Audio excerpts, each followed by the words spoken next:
क्या आप भी ज्यादा बोलते हो या फिर जो बात किसी को नहीं कहना चाहते वो भी कह देते हो? तो आप ये कहानी एक बार जरूर से सुने। 4 मॉन्क्स ने 2 सप्ताह तक बिना कुछ बोले चुपचाप सहन करने का निश्चय किया। उन्होंने अपने इस अभ्यास के प्रतीक के रूप में एक मोमबत्ती जलाई, जो कि उन्हें हर वक्त यह याद दिलाती रही कि उन्हें बिना कुछ बोले बस ध्यान करना है। इसके बाद उन मॉन्क्स ने ध्यान करना शुरू किया। पहले दिन की रात होते होते वह मोमबत्ती टिमटिमाई और फिर बुझ गई।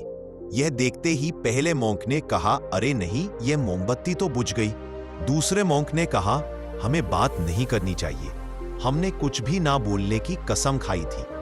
तीसरे मॉन्क ने कहा, तुम दोनों को बोलने की क्या जरूरत थी। चौथा मॉन्क हंसा और बोला, हाँ, मैं अकेला हूं जिसने बात नहीं की। दोस्तों, उन सभी के बोलने की अपने अलग अलग कारण थे, लेकिन चारों में से प्रत्येक ने बिना कुछ सोचे तुरंत ही अपने विचार रख दिए। उनमें से किसी ने भी इस स्थिति को सुधारने का प्रयास नहीं किया। उसी आश्रम में उन चारों के अलावा एक बूढ़ा बुद्धिमान मॉन्क भी था। वह बिना कुछ बोले और उनकी तरफ ध्यान दिए बिना ही चुपचाप सहन करता रहा। इस तरह से उस बुद्धिमान मूर्ख ने बिना एक शब्द बोले उन चारों को ही उनकी गलती का एहसास करा दिया, जो कि वो चारों बोलकर भी नहीं कर पाए। बिना सोचे समझे और जरूरत से अधिक होने पर हमें खुद ही लोगों के सामने शर्मिंदा होना पड़ता है। एक समझदार व्यक्ति कभी भी बिना मांगे किसी को सलाह नहीं देता, क्योंकि वह जानता है कि बिना मांगे दी गई सलाह का कोई मतलब नहीं होता और ना ही सामने वाला उस सलाह को मानता है।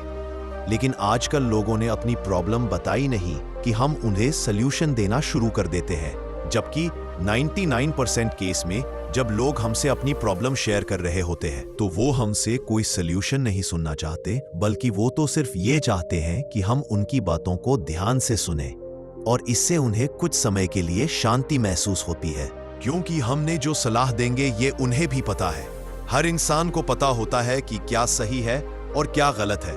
इसलिए जब अगली बार हमसे कोई अपनी प्रॉब्लम शेयर करे तो हम उसकी बातों को ध्यान से सुने, उसे सलाह देना न शुरू कर दे जब तक कि उसने मांगी ना हो, क्योंकि सामने वाला इंसान बस हमसे इतना ही चाहता है कि हम उसकी बातों को ध्यान से सुने और समझें। ये बात तो आप लोगों ने भी सुनी होगी, हम जितना कम बोलते हैं उतने ही समझदार होते जाते हैं, और इसका उल्टा भी उतना ही सही है। जो जितना बुद्धिमान होगा वो उतना ही कम बोलेगा। दोस्तों, उम्मीद है कि इस वीडियो से आपको बहुत कुछ सीखने को मिला होगा। अगर वीडियो पसंद आए तो लाइक और सब्सक्राइब भी कर सकते हैं। धन्यवाद।